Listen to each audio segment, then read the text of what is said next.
Hello my lovely viewers, আজ তোমাদের মৌরলা মাছের চচ্চড়ির একটা রেসিপি দেখাই।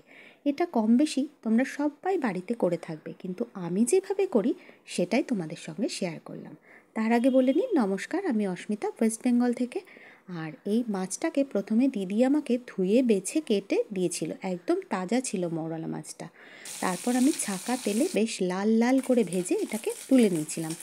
বেশ কিছুটা রেখেছিলাম ভাতের সঙ্গে এমনি খাওয়ার জন্য। তারপর চচ্চড়ির জন্য যে সবজিটা লাগে সেটা আমি কেটে নিয়েছিলাম। সবজির মধ্যে ছিল আলু, শিম, বেগুন, পেঁয়াজকলি আর একটু বরবটি আর কয়েকটা শিম একসঙ্গে আমি কেটে ভালো করে ধুয়ে নিয়েছিলাম। সাথে নিয়েছিলাম বেশ খানিকটা ধনেপাতা আর একটা টমেটো।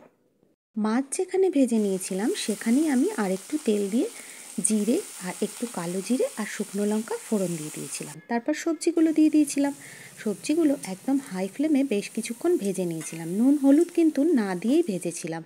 ভাজা হয়ে গেলে সবজির জলটা যখন টেনে যাবে তখন আমি নুন হলুদ দিয়েছিলাম। তারপর গ্যাসটা একটু সিম করে আরও খানিকক্ষণ ভেজে নিয়েছিলাম।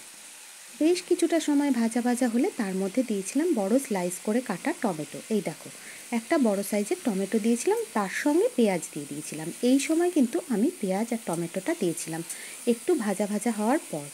তারপর আরও কিছুক্ষণ এটাকে নাড়াচাড়া করে বেশ কমে আসবে, দেখবে সবজিটা একদম কমে আসবে। সেই সময় দিয়েছিলাম আমি কাশ্মীরি লঙ্কার গুঁড়ো। এটা কিন্তু না দিলে চলবে না, একটু কাশ্মীরি লঙ্কার গুঁড়ো 1 চামচ মতো, 1 টিস্পুন মতো দিলে যথেষ্ট। আর তার সঙ্গে দিয়েছিলাম জিরে, ধনে আর একটু আদা একদম জলে গুলে নিয়ে। সেটা দিয়ে আমি ভেজে রাখা মাছগুলো দিয়ে দিয়েছিলাম। মাছগুলো কিন্তু বেশ কড়া করেই আমি ভেজেছিলাম। তারপর দেখো মাছ, তারপরে মশলা, সব কিছু সবজি একসঙ্গে ভালো করে মিশিয়ে তাতে দিয়েছিলাম 1 মুঠো মটরশুঁটি। মটরশুঁটিটা তোমরা না দিলেও পারো, কিন্তু খেতে এই সময় বেশ ভালো লাগে। আর সাথে ধনেপাতা কুচি করে দিয়ে দেবে।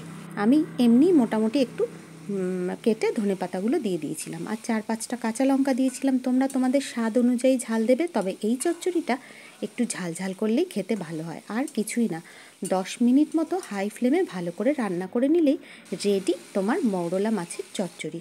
এটা কিন্তু শুকনো ভাতে মাখিয়ে খেতে বেশ ভালো লাগে।